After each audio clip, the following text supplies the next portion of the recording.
All right, this session is all about communication, maybe the one I am most excited about because I love communication. It is near and dear to my heart. I would definitely say I am a communication nerd. I have thousands of hours, thousands of dollars invested into my communication development. I really do think that you're going to gain so much out of this. If there's one skill that has made me the most money, made me the best friends, given me the best connections, it is absolutely communication. So first I want to say I have been communicating in front of people for well over a decade now. For the last 7 years, I've been working at my church, developing 2 messages a week. I have had people pay me to be a keynote speaker at their event. So it is so much fun. It's so valuable. And if you could learn to communicate well, I believe every area in your life, with your relationships, with your work, whatever it is, will be enhanced. And so this is my basic framework for communication. And I created this to be a community. So let's keep the discussion, the talks rolling. Let's learn from each other. There's no dumb questions, so please ask away. I would love to be a resource to you. Maybe you can teach me something too. I learned this from John Maxwell. He is one of the best communicators in the world. He gets paid 6 figures for an hour talk. It's insane.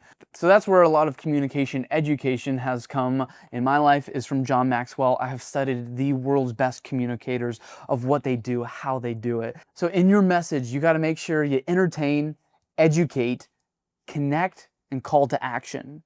Write that down, make sure you know it. That is what every message should have: entertainment, education, connection, and a call to action.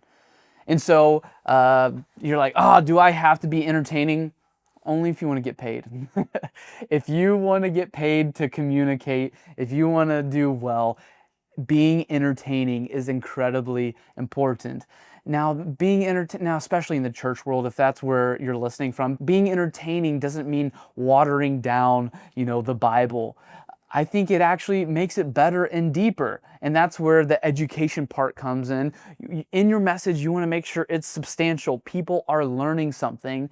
And third, this may be the most important out of all of these, is connect. If you can connect with people, you will be memorable. More importantly, the message will be memorable. And that goes into a point in communication. It is not about you. It is about the person you are speaking to. In communication, it is not about you. It is the person you are speaking to. Every time I go up on stage or I talk to a lot of people, I focus on them. My desire is to bring them value. Here's the thing, if I was focused on looking well, if I wanted to impress people, and in the beginning, that was my mindset and my desire, it only makes the nerves worse. But if you could just focus on bringing value to the people, it really does help with the nerves. And then last, call to action. You want to, what do I do with what you just told me? That is so incredibly important. So, reminder, and we're going to break this down. Don't worry, we're not done yet. It is entertain, educate, connect, and call to action. And here's the thing with all of this. I've heard messages. Matter of fact, I heard a message recently from a very skilled communicator. It was very polished. It was very memorable, but I feel like they just lacked a little bit of connection. I was like, what you're telling me is really good, but I don't feel like you're talking to me. I feel like you're talking at me. And that goes into another point. Play with your voice. Your voice, how you use it, has a drastic effect on how you connect with people. You might think, oh, well, that's not me. I just want to make sure I am me. It's just, your voice is literally like an instrument. So for this example, I grabbed my trusty ukulele. And so if I just said I wanted to be original to the ukulele and I don't want to, be fake, I just, I wouldn't play any different chords because I just want to be original.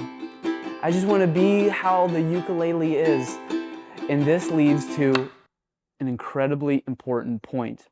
Sameness is the death of the speaker. Sameness is the death of the speaker. See, I just slowed my voice a little bit. I wasn't talking as fast or energetically. My voice went from up here to kind of down here. Your brain goes, wait, Something's different, I better listen. And so, with this ukulele, if I switch it up and I play different chords, it wakes this up. It makes it so much more engaging.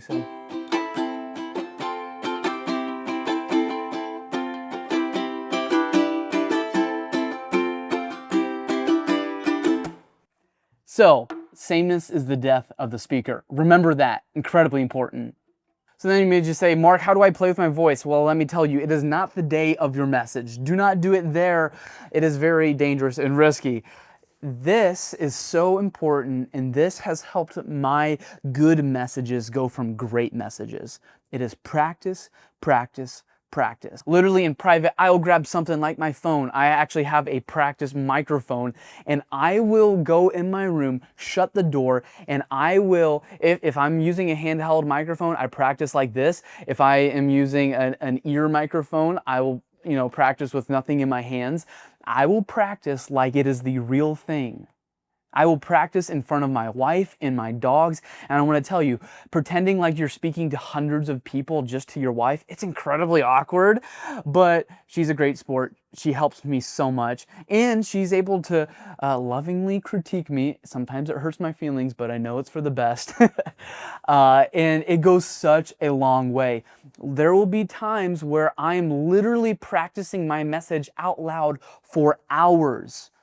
For hours, yes. While I'm driving, I go through it. And then I also know while I'm driving, because obviously I'm not looking at my notes, and that goes into another point, do not be glued to your notes. It's okay. It is okay. If you have prepared, you should not be glued to your notes. And that goes into another thing about connecting with people.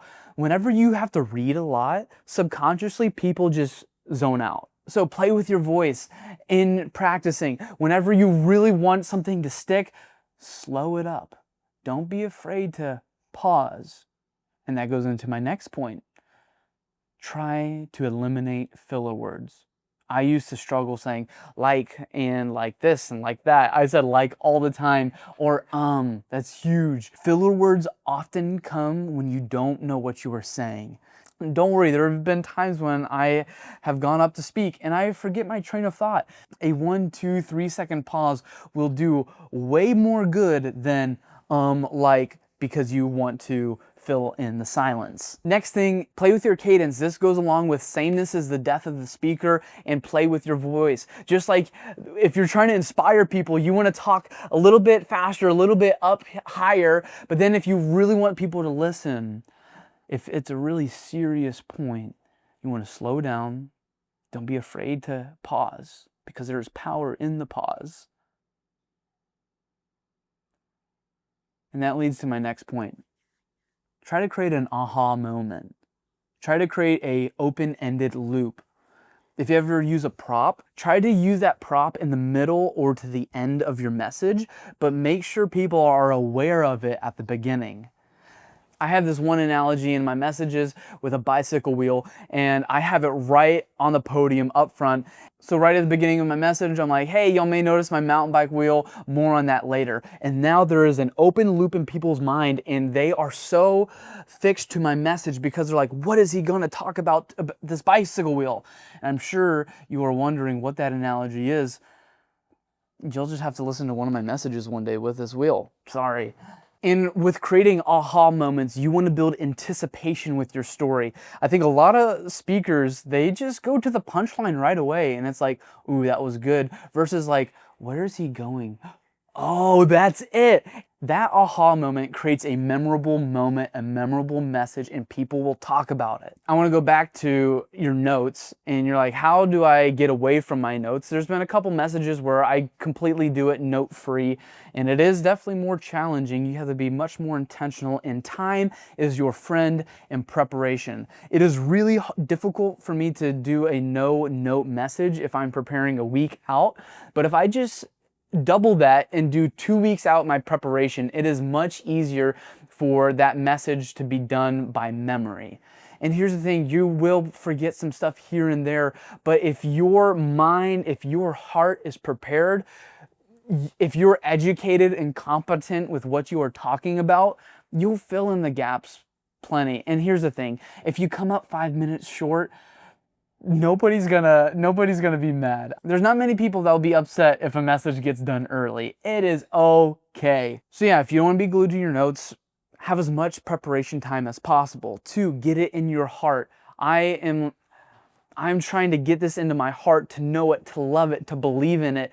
And if my heart and my mind is prepared, my mouth will follow. Let me say that again. If my heart and my mind is prepared, my mouth will follow. That is one of the most important things I do, because I think too many communicators, they try to just prepare their mind, but then they need to use their notes to remind their mind of what to say. But if you can get it in your mind and in your heart, you know it, you love it, and you believe in it, people will then know it, love it, and believe in it, and they will follow, they will remember what you say. So in summary, entertain, educate, connect with the people, and give them a call to action. If you could have all of those in every message, they will most likely be a win.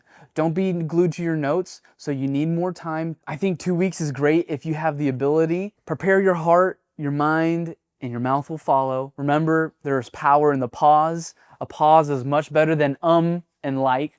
And now if you slip up and say filler word, I still do that every now and then, and it is okay. It makes you human. Remember to play with your voice. If you want to inspire, you can talk a little bit faster, but don't talk fast the entire message, because then people will lose focus. And then if you want to really make a point stick, slow down a little bit. Maybe bring your voice a little bit lower. It will switch people's brain, and they will be like, what is he saying here? Switch up your cadence. Don't just talk fast the whole time. Don't just talk really slow the whole time. Switch it up. Play with your voice. It is your voice. It is an instrument. And remember, sameness is the death of the speaker. Try to create those aha moments, and again, entertain, educate, connect, and have a call to action. If you can do all those things, I believe your communication will greatly enhance. Like I said, this is a community, so I'd love to hear from you. If you have anything you want to add regarding communication, if you have any questions, we all here in the community would love to be resources to you. So that being said, I'll see you in the next lesson.